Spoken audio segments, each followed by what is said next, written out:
इसी को लेकर के लगातार जो है बिहार में प्रोटेस्ट हो रहा है, नौजवान वोट वाले कैसे देखिए? देखिए जो छात्रों के साथ जो इस बार परीक्षा जो ली गई कि आपको समय से लेट प्रश्न पत्र दिया गया और बिल्कुल समय पे उनसे वापस ले लिया गया, तो उनको समय देना चाहिए था और समय अगर उस समय नहीं मिला तो कम से कम अब उसको री एग्ज़ाम उसकी होनी चाहिए थी।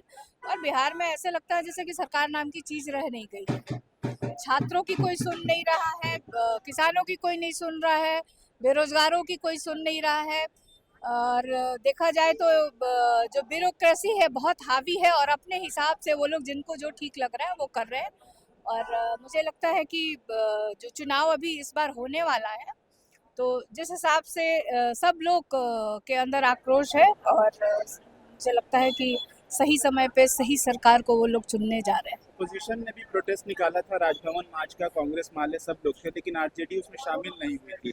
इस पर सरकार सवाल उठा रही है कि क्या विपक्ष एकजुट नहीं है इस मामले पर? देखिए, मैं यही बार-बार यही कह रही हूँ कि जिनके लिए सरकार को कुछ करना चाहिए, उसको ध्यान देना चाहिए, वो छात्रों पे ध्यान नहीं दे रहे हैं। सरकार राष्ट्रीय जनता दल की चिंता क्यों कर रहा है?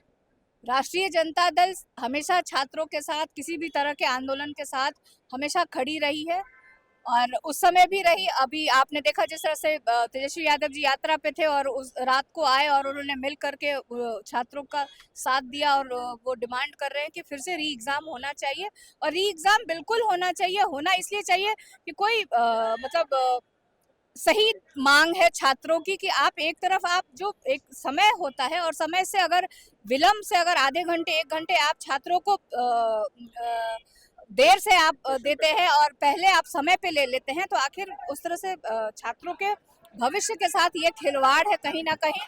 तो चुनाव मुझे लगता है कि री एग्जाम होना चाहिए। प्रशांत किशोर मांडल अनशन पर बैठे हैं गांधी मैदान में बीपीएससी। देखिए, बाकी सब लोग राजनीति कर रहे हैं, मेरा है कि अभी छात्रों का मुद्दा, उस पर ध्यान देना चाहिए, चाहे वो विपक्ष के लोग हो चाहे वो सरकार के लोग हैं। बीपीएससी जो छात्रों का जो डिमांड है, री एग्जाम होना चाहिए और हम जब तक नहीं होगा तब तक हम छात्रों के साथ हैं। लालू प्रसाद यादव ने कहा है कि नीतीश कुमार के लिए दरवाजा खुला है, एक तरफ तेजस्वी यादव कह रहे हैं कि नीतीश चाचा के लिए कोई रास्ता नहीं खुला है। तो देखिए, वो पुराने दोस्त हैं, वो क्या कहते हैं वो वही जाने।